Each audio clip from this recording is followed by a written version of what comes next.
Welcome, everyone, to Family Talk. It's a ministry of the James Dobson Family Institute, supported by listeners just like you. I'm Dr. James Dobson, and I'm thrilled that you've joined us.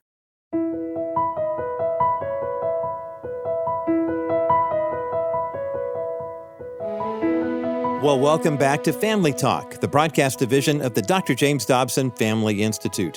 I'm Roger Marsh, and today we're continuing our special behind-the-scenes look at Dr. Dobson's remarkable life and ministry, and I am sitting in the guest host seat to interview the man himself. Now, if you were listening to the last edition of Family Talk, you heard Dr. Dobson share some fascinating stories about his early years. You know, Dr. Dobson rarely shares these personal stories during his regular broadcasts, as he's typically focusing on his guests. But today, you're going to hear firsthand accounts of events ranging from state dinners at the White House to private moments with world leaders. Now, if you missed part one of the broadcast, I encourage you to listen in on our website at drjamesdobson.org/Family Talk. Let's continue our special conversation with Dr. Dobson right here on the Family Talk broadcast.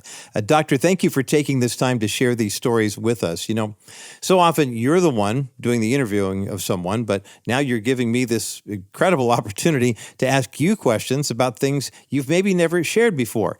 And nothing's off limits at this point. Is that correct? It is correct. I have not shared them because I'm not sure anybody cares. Oh, we do. It has just been an interesting life. 1979, Focus on the Family film series takes off. 1980, Ronald Reagan is elected president. There's a connection there. Ronald Reagan, of course, was elected president in November of 1980. And January the 20th, 1981, he was inaugurated. And to my surprise, I received an invitation to come to the inauguration and to the inaugural ball. And they sent me 10 tickets so I could bring 4 couples or 8 other people and Shirley and me. And so we were thrilled beyond belief. I believed in Ronald Reagan, and I still do. I think he was an absolutely great president. And so we were standing there on the west side of the Capitol building where the mall extends to Abraham Lincoln. Yes, you know that mall. Well, we were about a half a block from where the president laid his hand on 2 Chronicles 14, which reads, "If my people who are called by my name shall humble themselves and pray and seek my face and turn from their wicked ways, then I will hear from heaven and will forgive their sin and will heal their land." How we need a president now who will honor that scripture. Yes. But I was standing there and my heart was filled with pride. It was called the New Beginning. Those signs were all over Washington. Now, I had come to Washington to catch a glimpse of the president, and I did at the inauguration. But our hope was to see him somewhere else during that day. And the inaugural ball was that night. And there were 9 inaugural balls, and we were at the 9th one. So it was after midnight when he showed up. We were at the Smithsonian Museum, and we were waiting, and it was jammed. You could not move in that museum. How exciting. And it was thrilling, and it was cold, very cold, and we were all wearing heavy formal overcoats. And when we arrived there, we checked them, and we were there for 3 hours, I guess, or 4 before Ronald Reagan came. And about midnight, I said to one of my friends that had come with me, you know, when the president comes, everybody's going to try to get their coats, and we're going to be stuck here forever. Let's go get our coats now. And as we picked them up, we had them over our arms, and a door swung open, and in came the Secret Service. They opened the door. He was standing there. I was 3 feet away from him. And as soon as that occurred, they announced that he and Nancy were coming to the platform. And the president said a few words, and then he danced with Nancy. I didn't get a chance to talk to him. I didn't even shake his hand because he turned left instead of right. Uh-huh. But I want to tell you the interesting thing. Okay. 3 years later, I had been invited by that president to come to the Oval Office and to the cabinet room and sit beside him with the jelly beans between us and advise him on how to strengthen the American family. And I came in there, was with him for a couple of hours along with other people who were there. After I had been there, they asked me to write what I said to him because there were 4 recommendations that I made to the president on that day, and he issued executive orders creating all 4. Wow. And that was the beginning of my friendship with Ronald Reagan and with other projects that I had. I worked with him for 5 years, and I think the Lord had a plan somewhere in there. But it was, I was there off and on for 5 years. I'll tell you one other thing about Ronald Reagan. This is a very warm memory for me.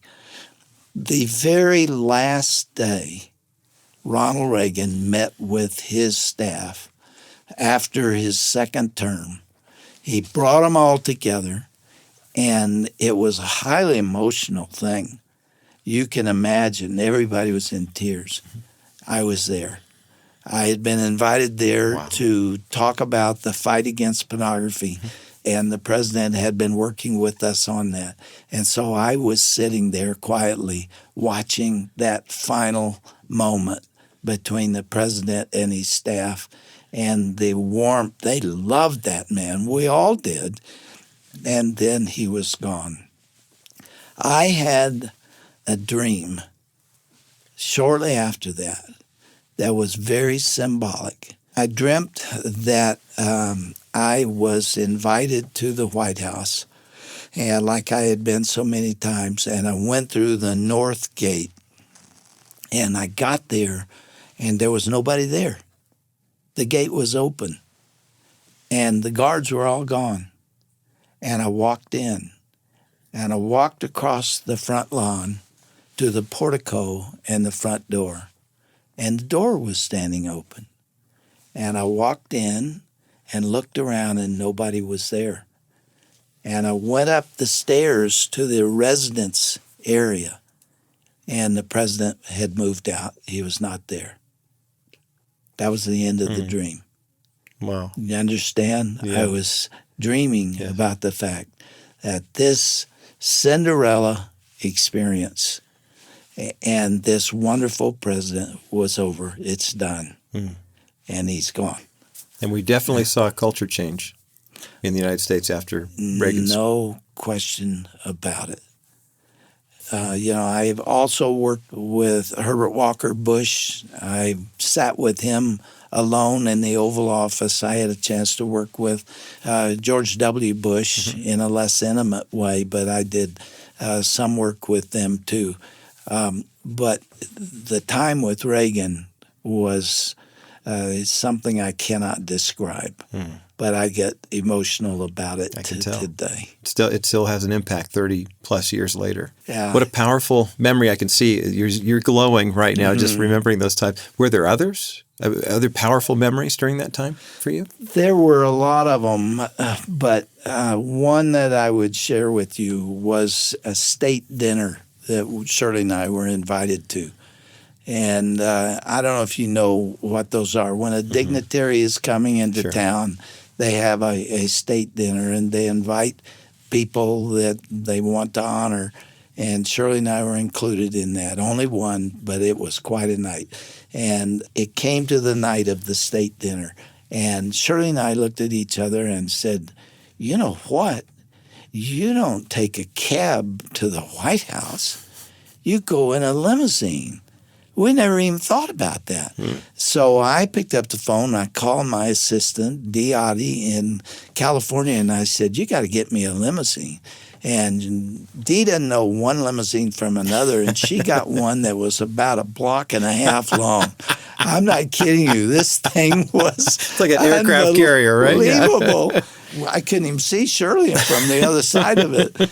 And we drove up to the front portico, and one of the Secret Service men that I'd become great friends with was standing there looking out the portico when our limousine drove by, and he was thinking, who in the world is that? In this boat. So we get out of this limousine, and a Marine captain wearing white gloves, dressed to the nines, comes over, and Shirley takes his arm, and I'm dragging along behind, and we go into the White House, and you curl around, and then there is a long hall. I'm sure you've seen it on television, which is right parallel with the Rose Garden. Yes. And so they're bringing us all in, and the hall has a little jog in it, and the photographers were all gathered right there to take pictures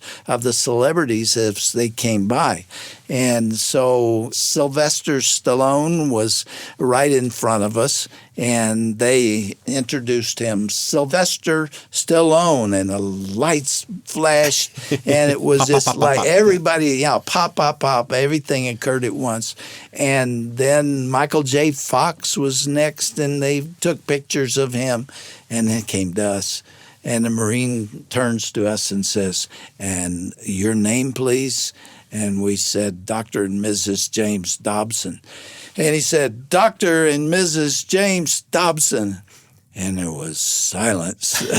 There was not one flash bulb. I was not who they had in mind.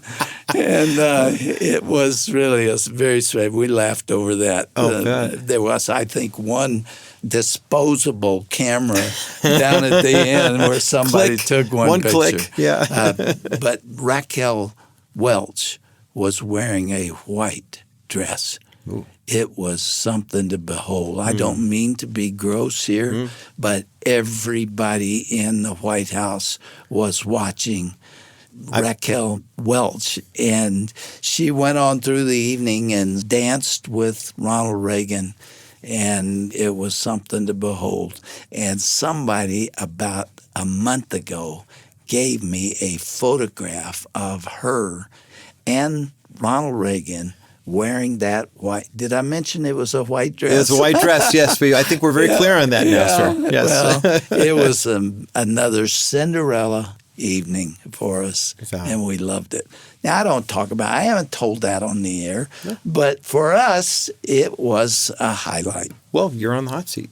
We've turned the tables here today, Dr. Dobson, so of course the guest is going to answer some questions like that. Okay. Boy, the 80s were quite a decade in the Dobson household and with your ministry too. I mean, at the start of the 80s with the film series, and at one point having 7 of the top 10 best-selling books in America. What a way to kick that decade off, and culminating with your work in the Reagan White House in the late 1980s, and then the new era, George Herbert Walker Bush coming in, inaugurated in 1989, and kind of ushering in the 1990s. You had a good relationship with Bush 41, as they call him. I did, and what a gracious man.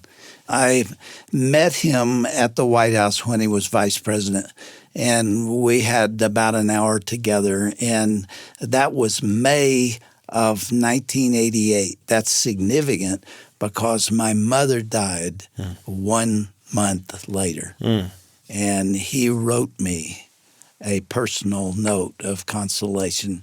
When I had my heart attack, I was in the hospital. This was in 1990, and we didn't reveal who I was because we didn't want anybody coming in there. I really needed rest, and I needed to recuperate.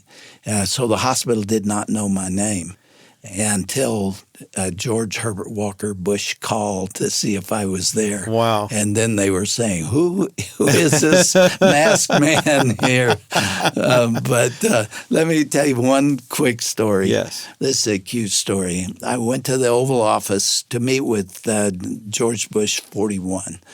And Millie was the name of their dog. Right. The first dog. Yeah. Yes. In fact, Barbara Bush wrote a book about Millie, and Millie was a spaniel. And Cute dog. so I got there that day, and Millie was in the Oval Office, and she was lying over by the window. And the president came over and talked to her, and she wouldn't get up. And she just rolled her eyes up at him. And I said, "What's wrong with her?" And he said, "She's pouting." I said, "Why is she pouting?" And he said, "Well, the grandkids are here, and she gets very jealous when the grandkids come. So she won't look up at you, and she'll lie there all day long." So that was Millie. She just was very possessive of the Bush family. And it doesn't matter if you're the president of the United States or not. When there's a dog that's pouting, that dog's going to have a good pout. Yeah, because those grandkids shouldn't be there. Right. Well, Dr. Dobson, we could spend several weeks talking about all the famous celebrities that you have met and people who've sought you out, and I'm sure that have surprised you in terms of saying, wow, I didn't realize, like Ronald Reagan's invitation to his inauguration. You did have an encounter, as it were, with Prince Charles. There were aspects of that meeting that I will really need to keep confidential because I feel like that was the understanding when we were together. But the essence of it is that I was given an invitation to fly to London and to go to Prince Charles' estate in the Cotswolds. And it was really a fascinating experience. He is a much more gracious man than people realize he is. You think of him as obscure and British and stuffy, but he couldn't have been warmer to us, invited Shirley and me. And we came up the night before, and we spent the night in a hotel across the street from his huge estate. And the next morning we were ushered in to the estate. And I would describe the decor of that building as shabby chic. Do you know those words? Yes, I do. Shabby chic means deliberately old looking. Sure. And I'd never seen that before. We walked down the hall toward his living room. There were bookshelves there that were overloaded and were bowed in the middle, that kind of thing. Sure. We went into the living room, and he met us there. There was a newspaper on the couch, and the couch was a little frayed. Just things like that that kind of surprise you. You'd think a prince, royalty would have next better in line for royalty, for the throne. And that's not the feel of the building, although it was gigantic. We sat down and talked for about an hour, and we talked basically about global warming, which is not a favorite topic of mine. I was going to say. I think that's why I'd been invited there. Talked about the environmental factors and so on. And he had a farm across the street from this big estate. All of their farming is done without gasoline. As much as possible, it's done with old equipment and things like that. They're trying to preserve the environment. He really takes that seriously. Interesting. And so we talked about that subject, and then a reference to God came up. I don't remember exactly how, but I think Shirley probably introduced it into the conversation, and that gave us an opportunity to talk about our faith. And he then said something that just amazed me, and people who've heard it since then can hardly believe it happened. But he said, "I have a private chapel in the garden. Would you like to see it?" Really? And nobody goes into that chapel. In fact, the woman who for 20 years has taken care of the garden asked us what was in it because she's never been in it. Oh, my. And he built it out of materials that are on the estate. If you look at my book, Legacy, The Greatest Gift, you will see a photograph taken of Shirley and me and Prince Charles in front of that chapel because it's there. But anyway, he said, "Would you like to see it?" And we said, "Of course." So he brought us out into this garden, which is gorgeous. It's so manicured. And and into the opening of the chapel and took us inside. It is small. It is a place where he goes to contemplate and to pray and to think. And it has Byzantine art in it and a cross and a little bench where he kneels before the cross. And it's obviously extremely meaningful to him. And he brought you in there. He brought us in there. And we were also with the Bishop of Liverpool in the Anglican Church. And he had something to do with my being there. And so we stood and talked about the things in the chapel. And then he did something that also is never done. Prince Charles did this. He did. And this was a surprise to both the bishop and me, because Prince Charles turned to the bishop and asked him to pray. Commoners like us never pray with a member of the monarchy. That's just not done. Incredible. But he prayed a wonderful evangelistic prayer. It was really a beautiful prayer. And then I did something that I still can't believe I did. This was one of a kind. I can't wait to hear this. I said, Your Highness, may I pray for you? And he said, I would like it if you would do that. Oh, wow. And then I prayed with Prince Charles. Beautiful. And it was a precious moment. Yes. And outside, the Navy, representatives from the Navy, including 2 or 3 helicopters, were out there waiting for him. He was 45 minutes late to review the British Navy. And he stayed with us for 45 extra minutes out there. He showed us around the grounds. It showed us the wedding gift that they had been given by the Army when he and Diana married, and the other things. His wife, Camilla, was having surgery, so she was not there. But we spent a good part of a half day there, and it was just a very special time. You and Prince Charles. Yes. Just praying in his private chapel. Yes, and we corresponded afterward. I've now lost touch with him, but I will always appreciate the fact that I had an opportunity to be there. A lot of people don't consider him one of their favorite people because he leans sometimes in a Muslim direction, not that he is Muslim, but doing what he can for mosques and things like that. All I saw was a very gracious man who has a meaningful faith and is dead serious about the environment, more than I happen to be. But you can have a great appreciation for it. Yeah, he knows what he believes.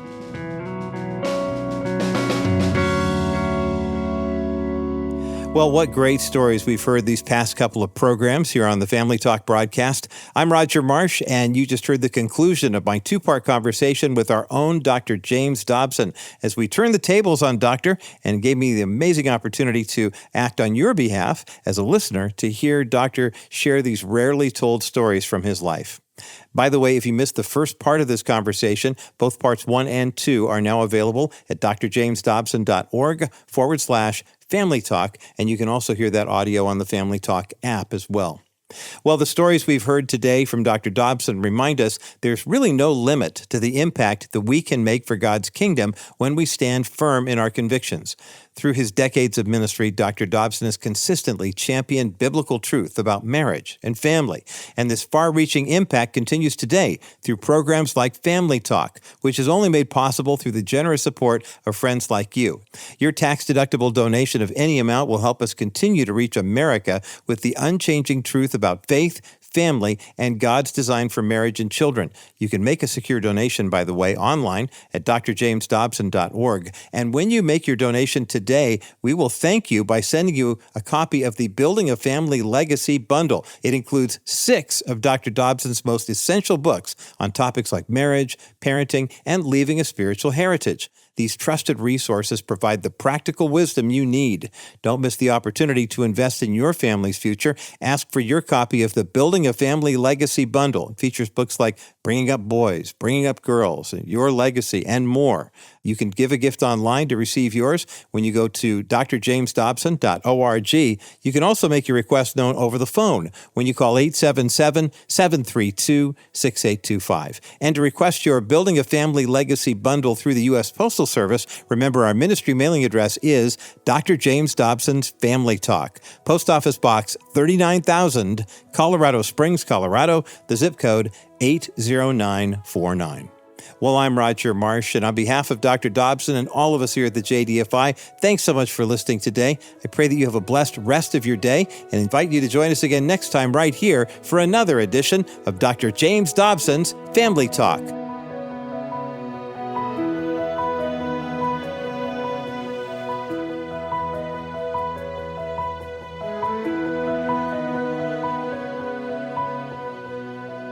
This has been a presentation of the Dr. James Dobson Family Institute.